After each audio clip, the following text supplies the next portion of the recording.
I'm Diana Steele, and I'm here at Fresh Street Market in West Vancouver, and today I'm talking about diabetes. November 14th is World Diabetes Day, so I thought what better day to talk about grocery shopping if you have newly been diagnosed with diabetes, or even if you just want some refresher tips, what to think about when you're at the grocery store. Now first, I want you to start off by remembering that if you go shopping hungry, you will buy more than you want.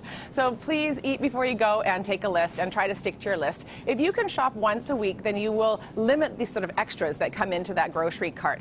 But generally, when you're going to do your grocery shopping, look at the different food groups, starting off with fruits and vegetables. No fruit is forbidden. I don't want anyone to tell you that you can't have grapes or you can't have bananas. Yes, they contain carbohydrates, but we need carbohydrates. You're not cutting out carbohydrates. You just want to watch how much you're having at one particular time. Oranges have a low glycemic index. They're a great fruit to include, and most people don't get enough fruits and vegetables. So first and foremost, focus on adding fruits and vegetables to your day. Maybe limit your fruit to 2 to 3 servings and fill up your plate, half of it with the leafy greens if you can at lunch and dinner, and that will really make a big difference to your dinner plate. Then moving on from the produce section, when you're starting to look at your grain products, what are you looking for with your bread? First of all, I want you to start with the ingredient list and check to make sure that the ingredients say 100% whole wheat or whole rye. If it says enriched wheat flour or wheat flour, it means it's white flour. It is going to be very low in fiber. So of course the next thing you can look at is the nutrition facts table. I'm going to show you this one because it's got a lot of fiber in it. So you're going to go and choose to look at the fiber here, and this one says 5 grams of fiber per slice. So you can compare your different grain products to see which one's got more fiber. Moving into the area of pasta and other side grains, you can also look for packages that say extra fiber, and again, read the nutrition facts and compare your products. So you get a product that has at least 4 grams of fiber or more. Any of those are good options.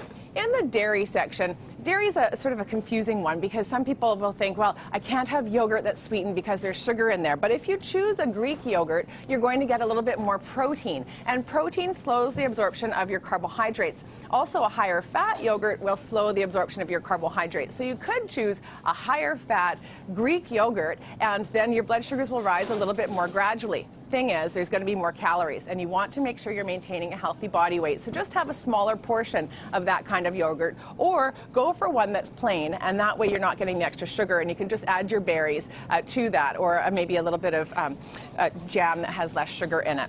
Another food in this food group, of course, is cheese. And cheese is a great source of protein, and it has some fat. So again, it's not going to spike your blood sugars at all. And it's a great snack. Just watch your portion sizes. If you're not drinking milk, maybe you're having milk alternatives, choosing a soy beverage over a rice beverage or an almond beverage could be a good choice because there's more protein. There's about 9 grams of protein in 1 cup, whereas a rice beverage or an almond beverage is going to be lower in protein. So you can, again, look at your labels and compare your different products.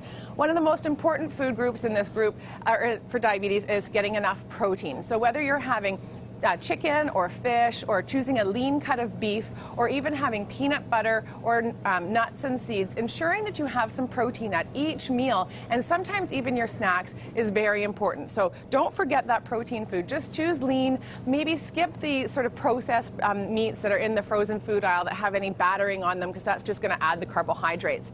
And then the final area is your condiments, and this is where you do need to read the ingredient list, because some foods, well, it's pretty obvious when you have something like honey on the label, but also there's a lot of sugar in things like ketchup and jam and honey and syrup, and there are other alternatives that you can use on your bread. So, you know, instead of using jam, use peanut butter, and that will help to stabilize your blood sugars.